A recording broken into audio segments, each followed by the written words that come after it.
தாய்ப்பாலும் தண்ணீரும் ஒன்னாத்தான் இருந்துச்சு, விலையில்லாம கிடந்துச்சு.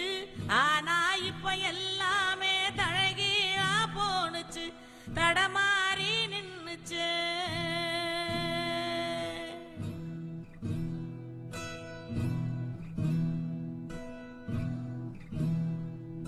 நிலாவுல தண்ணீர் இருக்கான்னு தேடுறோம், ராக்கெட்ட ஏவுறோம், குடிநீர பூமியில வியாபாரம் பண்ணுறோம்.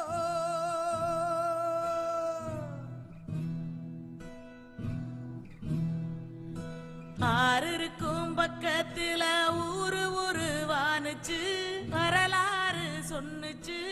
ஊரு மட்டும் இருக்குதையா, அற மட்டும் காணல, போன இடம்